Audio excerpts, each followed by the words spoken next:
वसुदेवसुतं देवं कंसचाणूरमर्दनं देवकी परमानन्दं श्रीकृष्णं वन्दे जगद्गुरु। गुरुर्ब्रह्मा गुरुर्विष्णु गुरुर्देवो महेश्वर गुरुर्साक्षात् परब्रह्म तस्मै श्री गुरुवे नमः।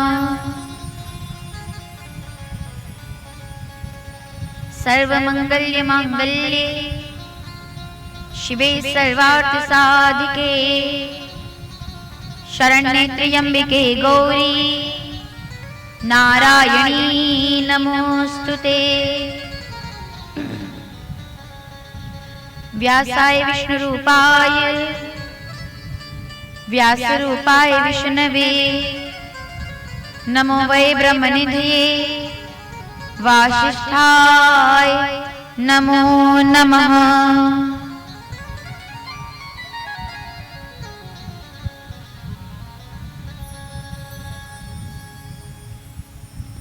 बोलिए श्री कृष्ण कन्हैया लाल की, बजरंगबली महाराज की, श्रीमद् भागवत महापुराण की, सत्य सनातन धर्म की। 7 दिवसीय श्रीमद् भागवत ज्ञान गंगा महोत्सव के इस दिव्य आयोजन में अपना आशीर्वाद प्रदान करने वाले सभी देवी देवताओं के चरणों में सादर प्रणाम।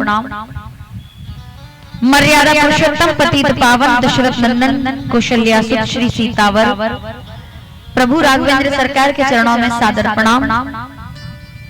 इस आयोजन के अध्यक्ष, इस कथा के संयोजक, हमारी इस यात्रा के संरक्षक बाबा बजरंगबली महाराज के चरणों में सादर वंदन।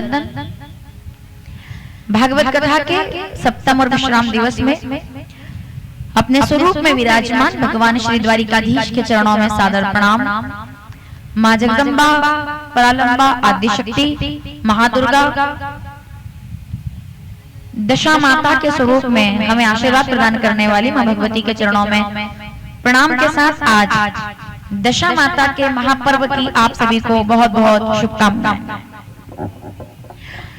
माताओं का त्योहार है आज, शायद आप लोगों के यहाँ भी मनाया जाता होगा।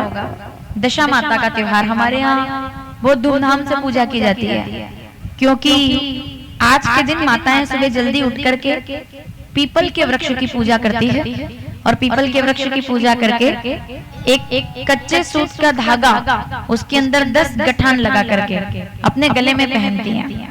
यानी कि वो 10 प्रकार की बुराइयों से, बीमारियों से, कष्टों से छुटकारा पाने के लिए किया जाता है। जो माताएं विवाहित होती हैं उनके लिए ये व्रत विशेष रूप से माना गया है कि पहले पीपल के वृक्ष में धागा बांधा जाए, दशा माता की पूजा की जाए और उसके बाद कथा सुन करके और वो धागे को अपने गले के अंदर धारण करती है। ऐसा आज का नियम है। मैं उसके लिए आप सभी को बहुत बहुत शुभकामनाएं देती हूँ। अगर आपने व्रत नहीं भी किया है तो कोई बात नहीं, शाम को आप जब इस कथा ये पूरी हो जाएगी, शाम को आप लोग अपने घर के आसपास जो भी पीपल का वृक्ष हो वहां जाकर के और केवल प्रार्थना जरूर करें। एक जल का लोटा लेकर के जाएं और आटा और शक्कर मिला करके एक कटोरी में पीपल के वृक्ष में जाकर के हाथ डाल देंगे। इससे हमारे पितृ संतुष्ट होते हैं, इससे हमारे समस्त प्रकार की अशांति, घर के अंदर कोई कलह,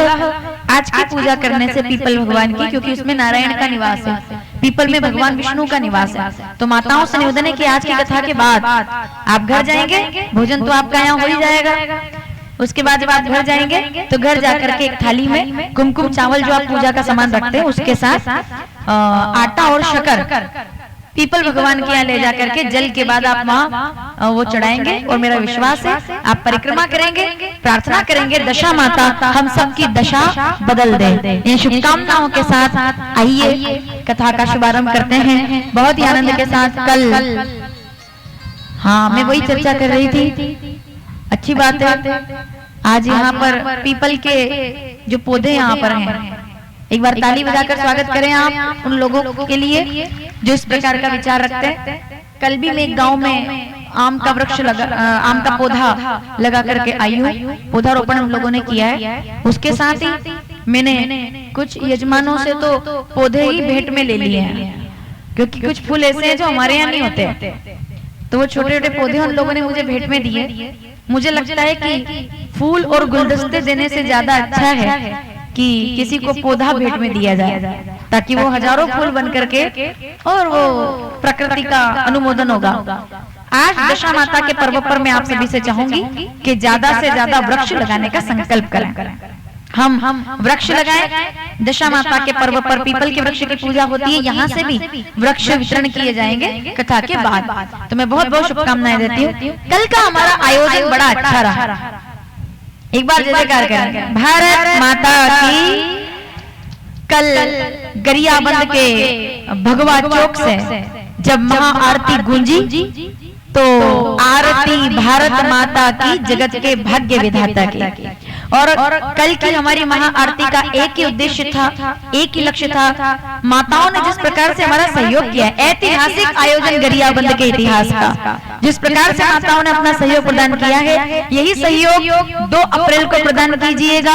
2 अप्रैल को हिंदू नववर्ष मनाएंगे। भग हम घर घर भगवा फहराएंगे, हर घर के अंदर भगवा हमारे द्वारा लहरा जाए। आप एक बार मेरे साथ बोलेंगे, ठीक है? हिंदू नववर्ष मनाएंगे, घर घर भगवा। आवाज पहुंचनी चाहिए दूर दूर तक। पूरे विश्व भर के अंदर हिंदू नववर्ष मनाया जाना चाहिए, क्योंकि भारत सदा से भाग्य विधाता रहा है। तो घर घर 2 अप्रैल को कल के भगवा पूजन का और भारत माता की आरती का एक ही संकल्प, घर घर हम सभी लोग हिंदू नववर्ष मनाएंगे, घर घर भगवा फहराएंगे। भारत माता की, भारत माता की। हर घर की छत पर भगवा ध्वज लगा करके हम हिंदू नववर्ष 2 अप्रैल को मनाएंगे और भगवान से प्रार्थना करेंगे कि भारत माता का यह वैराग्य बढ़ता रहे और हमें श्री राम की कृपा मिलती रहे। इन शुभकामनाओं के साथ भारत माता की। कल तो हमारे कुछ लोग बोल रहे थे कि माताएं हमसे भगवा ध्वज मांग रही थी कि हमको कैसे मिलेगा, तो हमारे कुछ लोगों ने कहा है कि हम लोग उपलब्ध करवाएंगे। हम लोग प्रयास करेंगे कि घर घर तक भगवा ध्वज पहुंचे, वो पहुंचाने की कोशिश करेंगे। आपको केवल अपने घर की छत पर लगाना है, और अगर वो किसी घर ना पहुंचा सके तो माताओं इतना तो हम लोग कर ही सकते हैं। अभी आपके पास पूरा समय। कितने बड़े संयोग की बात है, कल नवमी थी, आज दशमी है, कल नवमी थी। आज से 1 महीने के बाद राम जी आ जाएंगे, राम नवमी आ जाएगी। और कल की नवमी पर हमने पहले ही भगवा ध्वज पर महाआरती कर ली है। तो कितने बड़े सौभाग्य की बात है कि 1 नवमी पर महाआरती आ रही है, अगली नवमी पर राम आ रहे हैं, भगवान आने वाले हैं। मैं बहुत बहुत शुभकामनाओं के साथ आने वाले चैत्रीय नवरात्र की शुभकामनाएं आपको प्रदान करती हूँ। साथ ही मैं आने वाले 2 अप्रैल के लिए आपसे निवेदन करूंगी कि उस दिन सुबह अपने बच्चों को जल्दी उठाइए, आप भी जल्दी उठिए, सूर्य भगवान को जल चढ़ाइए, मंदिर जरूर जाइए, माता पिता को प्रणाम कीजिए, बुजुर्गों का आदर कीजिए और अपने अपने घर के दरवाजे पर आम के पत्ते की पताका, जो हम लोग जिसको बोलते हैं तोरण, आप लोग आम के पत्ते का करेंगे ना आप सभी, और मुझे उसका वीडियो पहुंचाएंगे यहाँ के लोग के गरियाबंद के अंदर ये हुआ है। और जहाँ जहाँ भी लाइव चल रहा है यूट्यूब के माध्यम से, मेरा आपसे भी निवेदन है, हिंदू नववर्ष पर 2 अप्रैल पर घर घर हम सभी लोग आम के पत्तों की वो पताका, तोरण द्वार और भगवा ध्वज हमारे घर की छत पर लहराएगा। और जब भगवा ध्वज लहराएगा तो राम राज्य फिर आएगा, राम की कृपा होगी। बहुत जरूरी है सब अपनी मिट्टी के लिए सम्मान। जो पुण्य है वो पाप कभी हो नहीं सकता। मेरी कथा का लक्ष्य वैकुंठ स्वर्ग या साकेत गोलोक धाम में जाने का नहीं है। मेरी कथा का लक्ष्य है भारत भूमि को वैकुंठ बनाने का। हर घर भगवा हो, हर घर राम का घर हो, क्योंकि जो पुण्य है वो पाप कभी हो नहीं सकता, वरदान है वो श्राप कभी हो नहीं सकता। जो शख्स अपने देश की मिट्टी का ना हुआ, कमबख्त वो माँ बाप का भी हो नहीं सकता। तो इसलिए सबसे पहले जननी जन्मभूमि जहाँ हम जन्म लेकर आते हैं, उस भूमि को हमें प्रणाम करना चाहिए। आइए आज भारत माता की वंदना के साथ और सभी लोग मिलकर के और प्रणाम करते हैं आज की कथा को, विश्रांति अवसर को। बोलिए भारत माता की वंदे, जय जयकार अच्छे, वंदे भारत माता की। और उत्तरतर समुद्रस्य हिमाद्रेशे च दक्षिणां वर्षतः भारत नाम भारतीय संतति। होठों पे सच्चाई रहती है, जहां दिल में सफाई रहती है। हम उस देश के वासी हैं जिस देश में होठों पे सच्चाई रहती है, जहां दिल में सफाई रहती है।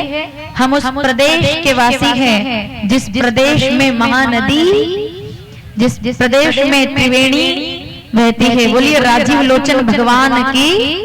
तो आइए छत्तीसगढ़ की गंगा को प्रणाम करें और कथा का शुभारंभ करें। भारत माता की वंदे।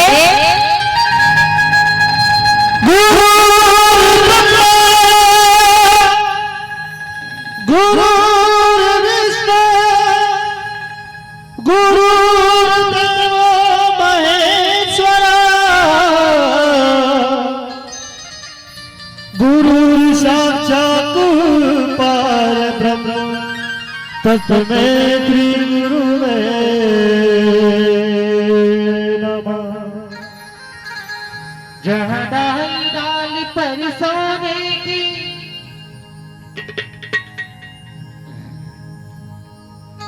एक साथ दोनों हाथ उठाकर, जहाँ डाली डाली पर सोने की चिड़िया करती है बसेरा, भारत देश है मेरा, वो भारत देश है मेरा, वो भारत देश है मेरा, वो भारत देश है मेरा।